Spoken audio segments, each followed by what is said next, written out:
What up, YouTube? It's your boy Diego once again, bringing you another video on my CVO ST. So yeah, I've been uploading videos like crazy. I found the motivation and time to actually, get around to doing this stuff. But yeah, today's objective is to head to bike night. It's not really much to do out here in Delaware, which is where I currently live, out in the state of Delaware. Yeah, just I moved out here. It's completely different from where I used to live. Like I said before, I mentioned I lived in Tampa. I grew up in Florida, down in Miami specifically, but I also lived in other parts of Florida, Fort Myers, Cape Coral, Lehigh Acres, Daytona Beach, where I went to college at, and then Tampa. And yeah, I consider Florida as my home. I was originally born in Puerto Rico, for the guys who don't know. But yeah, and I do speak Spanish, yeah. But yeah, out here in Delaware, not much to do compared to Florida. And then before I moved out here, I was living out in Las Vegas, Nevada. That place is, as you know, a tourist destination. Riding out there is completely different too. Riding out there is literally a desert. Straight. As soon as you ride out there, man, be ready. It's like riding in a freaking oven with your bike. Honestly, I prefer the humidity. Humidity when you ride at night, it feels nice. It feels like a nice breeze, hitting you right in the chest and the face. It feels nice. Compared to Vegas, it's hot no matter what. Even at night, you're still gonna feel that blow dryer effect. But yeah, out here in Delaware, heading out to this bike night. Let's see how it is. I don't know what to expect, but we'll see. Like I said, you can probably tell right now. Look, it's nothing but farmland, rural. I mean, you can see the damn cornfields right here. There's nothing out here. Oh yeah, we'll see what they got to offer at this bike night. We'll see what it's about. Hopefully it's a lot of bikes. But yeah, I haven't done much updates on the bike other than what I discussed in the last video. I really want to get this exhaust, man, this Vansenheim exhaust. I want to make this thing into what it really is. Basically the king of the baggers bike right here. But I mean, it does. I did remove the baffles off of the stock titanium exhaust. I mean, it gave it a little bit of noise, but it's still kind of quiet. It sounds like a sewing machine based off the videos. But I did upgrade the speakers to a stage 3, as I discussed, to give it more noise. The bike did come with stage 2 from the factory, but I wanted to see what the hell the stage 3 would do, and it did give it a little bit more bump. But honestly, I should have kept the stage 2. The stage 2 would have been fine, but it's whatever. I sold the other ones and I made the money off of that, recoup my money. But yeah, let's see what this bike night's about. But yeah, make sure you guys like and subscribe. So far, I've been getting videos, been uploading a lot of shorts, videos, things of that nature, and eventually I'll post onto my Instagram. But yeah, it's crazy that I bought this bike. Usually people that have these bikes are like old people, like literally the demographic of the people that buy these bikes. Well, again, like I said, this bike it was $39K out the door when I bought it. So that's almost like a car. So yeah, I don't see I don't see a lot of young people have this type of, like, this exact bike, just for that price tag alone. I mean, even the people that I rode with in that group ride, they were like, how much did you pay for that bike? And like $39K, and they're like, what?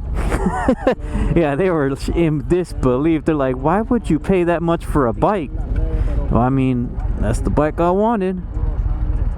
And the way I see it, yes, the bike is fucking expensive, excuse my language, but it's Harley. What the hell? Like, you gotta make these bikes attainable for people.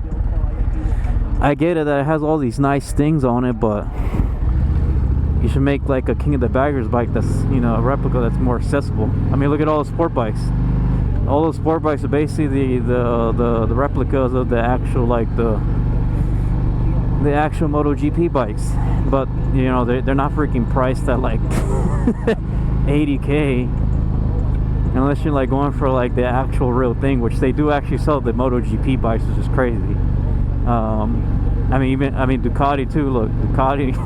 I mean, but you're talking about Ducati, it's the same thing. But I mean, how I feel about things is, I mean, it's a bike. A bike's a bike at the end of the day. But yeah, people do get, I'm like, you don't see a lot of young people riding these type of bikes. I mean, I'm 30 years old. I may look young because, you know, my genes and stuff, but yeah, every time I tell people, I'm like, I'm 30, I'm like, what? I don't know what this guy's doing. Like, you gonna turn or not? Yeah, you gotta watch out with these crazy drivers. Like, they don't make up their mind. But yeah, you don't see a lot of young people like me riding these type of bikes, especially this one, the CVO ST. Man, yeah, I definitely like pulling up in this. I mean, you know, but no offense to the old people that have them. I mean, they, you know, I'm gonna be there too. Like my dad told me, we all have an expiration date. But yeah, I do like pulling up. I mean, but the demographic usually is like older people that ride these type of bikes, like the baggers and stuff. But yeah, I do love pulling up to the meets and the, you know, to the Harley dealerships and looking to seeing these old dudes' heads. Like, what the heck? But I am different. I am a different type of Harley rider. I ain't the typical like, I'm not gonna be wearing, I mean, I'm not wearing my jacket because you know, I got these sleeves at least, but usually I do wear my, you know, my Alpine Star gear. Yeah, I mean, I got my Alpine Star gloves on, which I did get these brand new because I need to replace my other ones. My other ones were Cedici gloves, and they were kind of cooked. But yeah, and then on top of that, you know, I got my full face helmet, my Arai helmet. And fun fact, the only helmet that fits my head is an Arai, and the reason because of that is I have a round head. So, and the only manufacturers that produce round oval helmets are Arai, and there's a few ones, but Arai's the main one. So I'm kind of limited on helmets, on what to buy. Like when I first started riding, I bought an AGV. It was fine, but then after, I would get headaches. Like, I would get headaches and extreme pain on the side of my head, like over by where my ears at, like right above my ear, and it was horrible. It would make me not want to ride. And then I was like, well, maybe it's just the AGV. So I went from an AGV, upgraded to a Shoei RF 1200. It was fine. I even changed out the pads and everything, the top pad and the cheek pads, and same thing. It gave me headaches. And then I'm like, what the heck is the issue? And then my wife was like, hey, maybe it's your head shape. And she's like, I'm like, what? And I'm like, what do you mean? And I'm like, oh, your head is like, it's not really like the typical like, it's kind of round, like a freaking soccer ball. I have a soccer ball head. Let's put this thing in sport mode.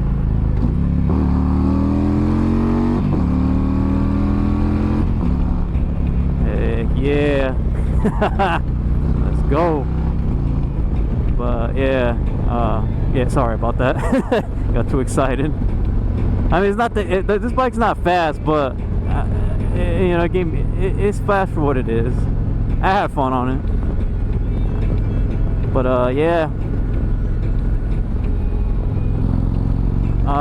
Back to what I was saying. Yeah, I do have a round head, so Arai's the only helmet that I can really, like, you know, go with. There's other brands too, but I'm like, Arai, might as well go with Arai. Arai's like, ever since I tried it on, I'm like, this thing feels comfy as heck, and it is. And you know, Arai is really known for their, you know, helmets in Japan, so that's why I went with Arai. But yeah, make sure you wear all your gears, guys. Like, at least, like, you know, your boots, your gloves. But yeah, I mean, I have to have gear because of my job. At least long sleeves, the minimum. Pants, ankle covering boots or shoes. These are Alpine Star shoes, so they're actually like CE rated and everything. And then yeah, but yeah, I forgot what I was talking about. Yeah, man, I was talking about gear. But yeah, we're heading to this bike night. We'll see how it is. Hopefully it's sick. If not, you know, I guess we'll turn around and go back home. Ya la viví, salgo en el europeo y los diablos en el SUV, en galería de palma con los pedales lambín, en VA Street, cabrón, y tengo el Game Breaker, el 479 sale puse el Undertaker, en Llores me siento como LeBron en los Lakers, prendas frías cold game como dice el Laker, high y por un gate, cabrón, me enchulé de Europa, me voy del caserío pa' Milano a comprar ropa, un brindis clase azul con la mole entró a la boca, conversaciones millonarias bebiendo whisky a la ropa, si bajo pa'l casa me tiró que baje a London. Siempre fumando en moco, si no enrolamos bombo. En New York con Black y Drip en la city yo no me escondo. Si bajo pa' Miami con haitiano ando con hondo. Me falta pisar África, quiero pisar Nigeria. En Iley, Fen, Yoruba, la madre tierra. La ciudad sagrada, darle comida a la tierra. En el popo loco, en el fader pa' que me entienda. Los buenos con chango, el plato con el doble clip. Esconvitos federales, las clopetas todas con chip. Con el mismo corillo desde que tomé la jeep. Los diamantes en el paté, ya no veo ni el filip. La mira y con el 47 con el grip, salida de la prisión en diamantado vestido de gris, llevo como 100.000 en la Louis Vuitton de Madrid, juré que cuando salga Luisa lo busco en Joffrey, yo pegué la esquima, los guantes, los amiri, les traje el designer, pa' que aprendan hoyos trilly, yo pegué los bagus, ustedes fumaban en Philly, también como el